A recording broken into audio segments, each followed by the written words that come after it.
I'm Sushee Perumal, CEO of MaxSold. What are the fundamentals, or let's say the DNA of an entrepreneur, and why were you motivated to become one? To me, the fundamentals of an entrepreneur's DNA can be summarized into kind of three but powerful words: vision, ambition, and persistence. First, vision. Entrepreneurs are already living in the future and slowly walking, their teams to the present so that they can take them to the vision and the future as it's unfolding. We need to almost have like an unreasonable, unbelievable vision for the future. And sometimes, people look at me as, things growing on my head and say, what planet are you from? So vision is really important, and, it's important to keep that. Second is, to me, it's ambition. The obstacles we come across can be so incredibly complex. So you need to overcome them. You need drive, you need grit, you need resolve. But all of those things are really important. Lastly, it's a persistence. It's not giving up, using creativity, using resourcefulness to do what might seem impossible, because nothing great comes easy. So those are the three things: vision, ambition, and persistence. Please describe for me what the Canadian entrepreneurship ecosystem looks like. Perhaps you could share a bit of strengths and weaknesses, and what, in your opinion, can be improved.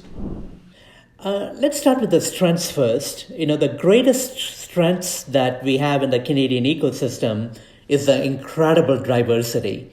It should not be as difficult to address some of the systematic racism that exists in the US as in Canada.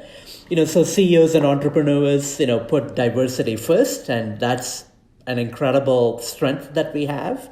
Another strength is that, competition is generally less. So you have more time to work on the business fundamentals, rather than worrying about the competition in the early stages.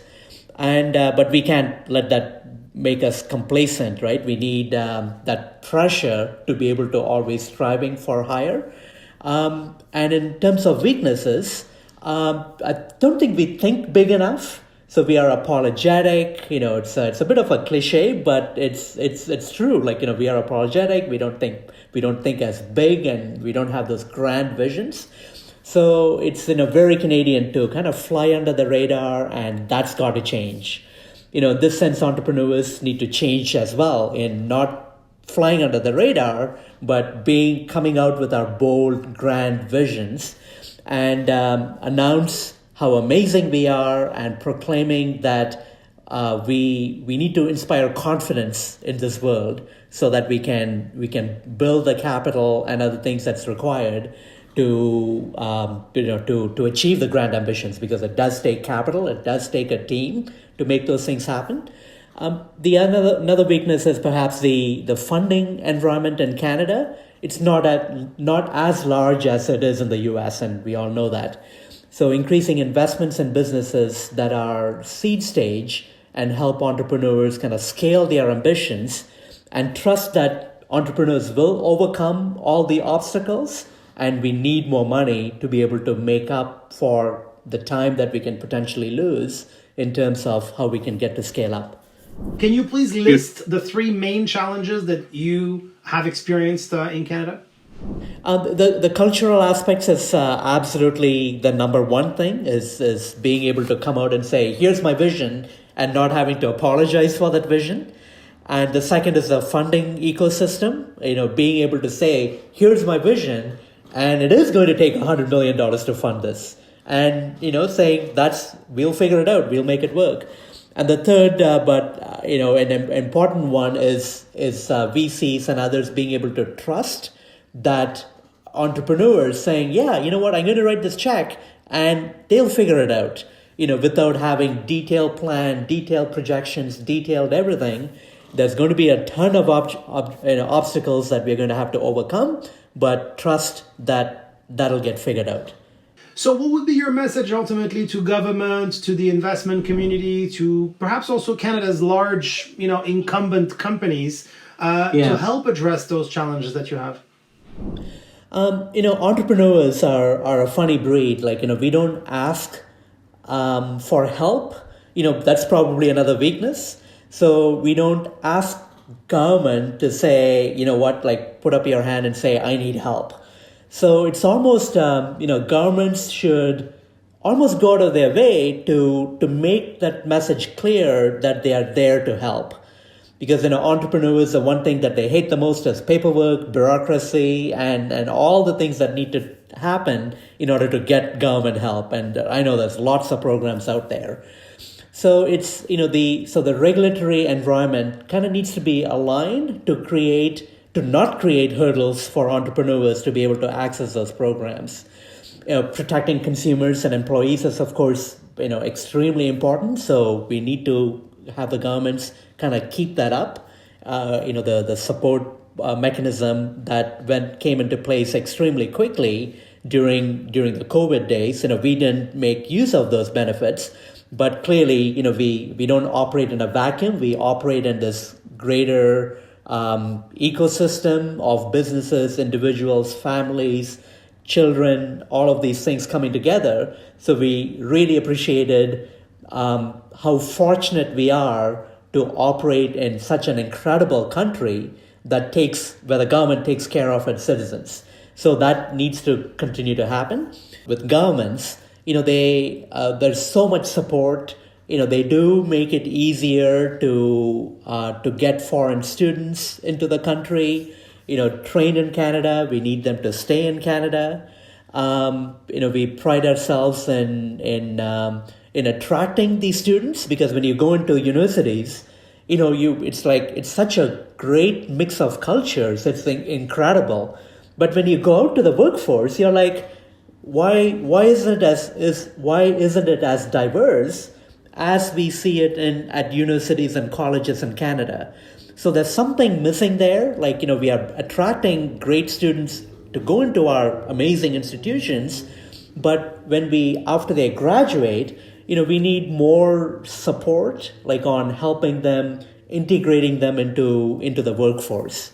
So I think that's a bit of a thing. There's a bit of we need to prevent that brain drain, then going back to wherever they are. And, obviously, we need them to go back and help their economies and countries as well. But we could be doing more to keep them in Canada. I'm curious what the future of entrepreneurship looks like to you. So many factors at play, so much disruption. What will being an entrepreneur mean in the future?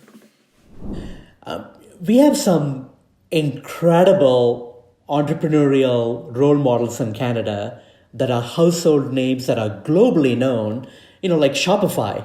What an incredible role model, that is. So we need more of those. We'd like to see a Tesla or a Google or an Amazon kind of come out of Canada. And of course, I'm hoping the company I'm running, MaxSold, is going to be such one of those companies that's going to have that global presence. Because we service 20 states in the US, and people assume that we are an American company for some reason. But, we are a Canadian company, and we just have a presence, a global, a national presence across North America, and now wanting to expand globally as well. Now, what would be your advice to innovation and early stage Canadian entrepreneurs? And if you were starting all over again today, what would you keep top of mind? What would you double down on? Or what would you frankly do differently? The advice I'd give myself, knowing what I know now 10 years ago when we started MaxSold, is knowing what the vision is and going at it at a larger scale. And it comes back to not being apologetic, in being able to tackle the bigger problems. And if something is working, double and triple down immediately.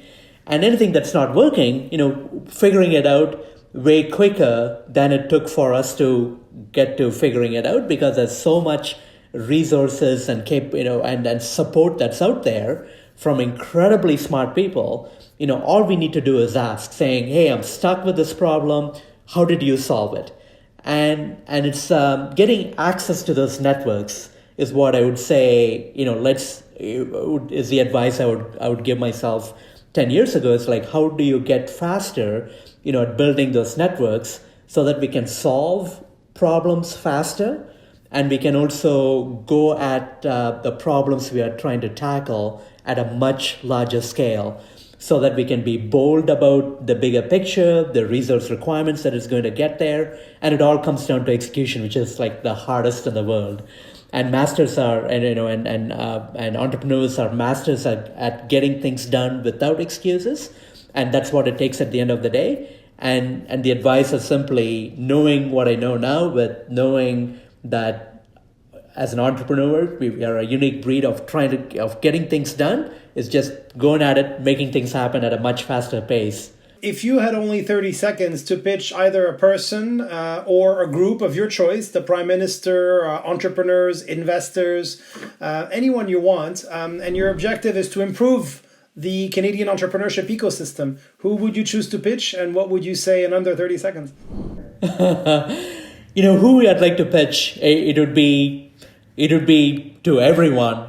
Really, like everybody in power. I don't know if that's cheating because it's not very specific, but I want to make it about innovation, entrepreneurship, and more of the environment we operate in. It's a fragile environment like that we are in, and people are starting to recognize that. When COVID hit China, like it's incredible, like how quickly it spread. And how it didn't matter if you're talking to somebody in Italy or whether you're talking to somebody in Australia, they were all going through the exact same thing. Before this, if somebody said 6 months ago that the environment is so fragile, we wouldn't have believed it. We would have said, "You're crazy! That's not going to impact us. It's completely fine." So I think it's good that it's heightened the awareness. I want to make the message about four things, let's say, so the four things are innovation, entrepreneurship, environment, and making it more part of the school system. How do you bring those three things and apply it to our education system? Because it's now the future of Canada, and globally it's affected by the people who are going through the school system right now. So they are the ones that we need to start to influence.